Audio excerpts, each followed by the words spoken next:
Hey, what's up, YouTube? I'm here with Merrick. He top 8 at the TCG player event this weekend with Shadows with the other 8 or 9 deck profiles for you later. And ending for the deck profile. All right. So I was playing Shaddolls today. I was playing the Chaos build of Shaddolls. I got top in 6, I think was my place. My only loss was to a Burning Abyss player, Gentry. He was amazing with that deck. He did things I didn't think that deck could do. So I was perfectly fine with that loss, and I had like one draw that was against another Shaddoll player, which was ridiculous. That match, don't mirror match. Don't ever mirror match. That's so horrible. Other than that, I went undefeated, and it's a pretty fun deck. And so here's my profile for it. Right now, I'm playing 2 of each Shaddoll in the main deck. So 2 Falco, 2 Hedgehog, 2 Dragon, 2 Squamata, and 2 Beast. I kind of feel like putting in a 3rd Falco just because I don't see it enough, and you're basically playing an extra copy of every other Shaddoll in your deck if you play that 3rd Falco. Also, to play multiple copies of that card, you've got your Mathematicians. A lot of people are kind of torn on whether or not you should play Armageddon Knight or Mathematician. Like, everyone, they have their purposes. They're both really good cards. I prefer Mathematician because you can go into Felice into Arcanite Magician, which is another card a lot of people play in this deck, and that's just another way of doing that. You also get to draw a card if it is destroyed by battle, which is something you can't do with Armageddon Knight. The only real downside to it is it's Earth and it's bottomlessable. You can get bottomless trampled, but you still get the effect, and that's really what you want from Mathematician. And so after that, I'm playing the Chaos build, so I'm playing 2 of the Wyverburster, 1 Collapse Serpent, 2 Wyverbursters, because most of your main deck monsters are going to be dark, so this is more live than this is. Really, you only want to see this if you've already searched it from the Wyverburst Star, or if you have like your Felis or your Eclipse Wyvern, which I'm playing in there, which is amazing, and I'll tell you why. Because if you have Eclipse Wyvern in grave and this in hand, you banish the Dark Armed for the mandatory effect of Eclipse Wyvern, then you immediately go into the Collapse Serpent, and if you've got like another like Wyverburster on the field, you just go into like Lavolval Chain, stack your graveyard with Darks, and then your Dark Armed is live right there. And because I'm playing that 1 Eclipse Wyvern, I'm also playing the Dark Armed. It's really good. Also, I'm playing the 1 Felice for the Mathematician play. Also, if you're facing something like Evil Swarms, where they have that Ophion on the field, you can't really do any of your big plays because all your boss monsters are like level 5 and higher. You just Mathematician into Felice, pop Ophion, send 3 cards from the top of your deck, potentially get some good Shaddoll effects off of that, which is why I really like it. Some people are playing it at 2. I kind of feel that's a really high number for her, because like even at 1 I still see her in opening hands, and that makes me cry a little. I don't like having her in my opening hand. I'm also playing the 1 Blackluster Soldier. Like I keep saying, this is Chaos, so you have the Light and the Darks in your graveyard to just pop him onto the field, and this is like a game changer card. This is one of those cards that's just kind of survived the test of time, and it's just amazing through and through. And also, I got the BLS Envoy of the Evening Twilight in the mail a little while ago. That thing is terrible, so I'm so glad I have that one. I'm playing 1 Exodius. A lot of people are playing this because we no longer have Pot of Avarice. In my opinion, this is kind of better than Avarice, because even though you're not getting to draw the 2 cards from returning like 5 monsters to your deck, you're getting to return every single monster from your graveyard to your deck. So all of your extra deck monsters that you've gone through, those are back in the deck. All of the Shaddolls you've gone through are back in the deck. If you've lost like your BLS or you lost your Dark Armed, those go back to the deck. And since you no longer have a massive amount of darks in your graveyard, your Dark Armed is now more alive. and you've probably already banished the Eclipse Wyvern by that point, but then you can just draw into it. And so that's my monster lineup. I think it's 21. Just a quick reminder, I kind of want to play 3 Falcos just for that extra Falco. It's 21 monsters, but I still feel like it's slightly low on the monster count for Shaddolls, because you really want to see monsters in your hand. If you don't have monsters, or if you don't have fusion material, like, you're dead in the water. Speaking of fusion, I'm playing 3 of Shaddoll Fusion because it's the primary source of fusion summoning in this deck, and this deck is really big about getting those fusion monsters on the field. Winda is an amazing control card. Construct is just an amazing, overpowering card. And also, to go along with that, I'm playing 2 Super Polymerization.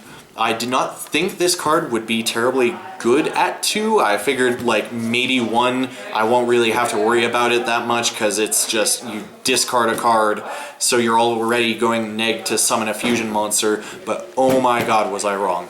This card put in a lot of work today. Just my opponent would summon a light or a dark monster, I would immediately punish them by super polying a Shaddoll on my field, and that Shaddoll would probably be like the only card monster in my hand that like turned the tide, because then I could go into my Construct or my Winda, not Nephilim, my Construct, my Nephilim, and then just the game would turn in my advantage. I'm playing one Allure of Darkness. I don't see a lot of people playing this card, and I kind of understand, because at least the build I'm playing and the build a couple other people here are playing, they only play like 2 of each Shaddoll, which is kind of a good number other than Falco. I can't stress that enough. Have 3 Falco. That card is amazing. But like, even say you open hand like something that's really going to be useless to you until late game, like your Collapse Serpent, which you really only have to banish the Eclipse Wyvern. If you have that in that first hand, then you've automatically drawn 2 cards and you're going straight into better cards, unless you draw terribly like I do sometimes, and you know, that just can't be helped. I'm playing 2 Mystical Space Typhoon in my main deck. I'm not really citing a 3rd, because I think 2 is a decent number as it is, because there are just too many continuous trap cards that just shut your deck down. If you get soul drained or if you get skill drained, you need to take it easy. I'm playing 1 Book of Moon, 1 Foolish Burial. These set up your Shaddoll plays. This sends a Shaddoll to the graveyard. This flips that Shaddoll back face down if it gets used already. That's for spells. For traps, I'm playing the 3 Sinister Shadow Games, because it's just an additional Foolish Burial like Mathematician. Like, you want to be sending everything to the graveyard. So it also lets you flip the Shaddoll face up, so it's sort of like a combination between Book of Moon and Foolish Burial, and it's a really good card. I'm playing 2 Deep Prisons. I was originally playing 3 Falco and 3 Hedgehog, but I took out 1 of each to play the Deep Prisons. These really help you, because if you don't get that strong play, you need to protect yourself, and this gets rid of monsters that you have to have a problem with. 1 core, I would see it going up to 2 when we get more of the fusion monsters, because this can be substituted as any material on an El Shaddoll fusion monster. It also, if you have like Squamata or Construct's effect, you can send this to the graveyard. It's sent by a card effect, so you can add it Shaddoll fusion back to your hand. I'm playing 1 Bottomless, 1 Solemn, and 1 Compulse. That's sort of like the holy trio of trap cards in any deck. Since Torrential went to 1, it kind of became the 4th Musketeer with that, but I don't really see Torrential being a terribly good card in it. I mean, play it if you like it, but it's player preference. For the extra deck, I'm playing 1 Emerald to sort of help with the Exodius, recycling my resources. 1/1 to deal with those big special summon monsters that I can't with, like Winda or Construct. I'm playing Lavalval Chain for yet another Foolish Burial, because this deck doesn't have enough as it is. 1 Castell, whatever I can't deal with like Arc, or if I've already used my Arc, I've got the Castell right there to take its place. And I'm playing 1 Volcasaurus. I'm citing Artifact Moral Talk, so there's another level 5 that I can go into this with I'm also playing the Winda. Winda's level 5, and then Beast is level 5, so you've got plenty of plays into that, and like you can XC summon that frees up space for another boss monster to hit the field, and that's the 5 XCs monsters I'm playing. I'm playing 5 Synchros, 5 XCs, 5 Synchro, 5 Fusion. I'm playing Black Rose just to nuke the field if you need to. Samsara. Some people are playing Armades, most people are playing Armades, but I like that this is just a walking Monster Reborn that can, since it has 2600 defense, it can block out a few turns to help you figure out what the hell you're going to do. I'm playing Michael. This really isn't very live unless I side in the Moral Talks, because it requires a tuner and a non-tuner light monster, but it's still really amazing, and I don't really have any other synchros that I feel like playing. I'm playing one Goyo because it came off the ban list, and this card just won me games, just nomming on opponents' monsters, and then I won.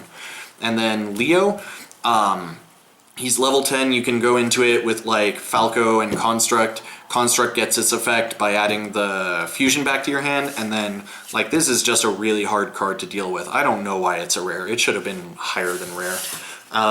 My 5 fusions are 2 Winda, 3 you don't really ever need 3 because you've got 3 Constructs, and Construct just deals with more stuff than I thought it would. This card did not get enough credit, in my opinion. When I first saw the deck, I thought Window was the nuts, and then I started playing it, and Construct just, I didn't need Window. I had Construct. And that's the extra deck, and onto side deck, I'm playing 2 Murmelios. I'm citing in 2 more Trap Hole cards. I'm playing the Bottomless in main, so this kind of just helps, since my side deck is kind of more control based as opposed to the chaos speed based. This helps with setting up that control. I'm playing 1 Tsukuyomi because if they do have Ophion, I just book the Ophion, or I can book my own Shaddoll, or just deal with monsters by putting them face down. I'm playing the 3 Moral Talks and the 3 Artifact Sanctums. That's my artifact engine. I'm kind of iffy about it because if you draw into your Moral Talks without Sanctum, or if you draw into a Sanctum and your Moral Talks are just like prohibitioned or something, because that's something you'll have to worry about. But it's just like not enough consistency in that engine, but it has helped me out a lot, so I definitely say play it. Nightmare Trap Hole and Deep Dark are the 2 other Trap Hole cards I'm playing. This gets around Winda because Bottomless can't deal with Winda, can't be destroyed by your opponent's card effects. This just says banish it, it's gone. This also deals with special summon monsters. Usually, unless they know you're having the Trap Hole Nightmare, they'll just activate the effect first turn that it's summoned, and then you just punish them for that. It's a really good card, and I totally agree with playing it. I'm playing 2 Emptiness. I've seen some builds that are pretty decent with this in the main deck. I just feel like there wasn't enough room in the main deck for me to put it in. It's amazing though. You fusion summon your monster, and then you play this. They can't really deal with that fusion monster anymore because they can't get anything that's big enough to deal with it. And then the last 2 are Breakthrough Skills. It's kind of the same thing as with Emptiness. I just couldn't find room in the main deck for it, but it's still an amazing card to at least side into, just getting rid of those effects that you would have to worry about. And then if you're doing like Mirror Match, you can banish this from your graveyard, negate Windows effect, and then go off. And that's my side deck and everything taken care of. Cool, thanks for deck profile, and congrats on top.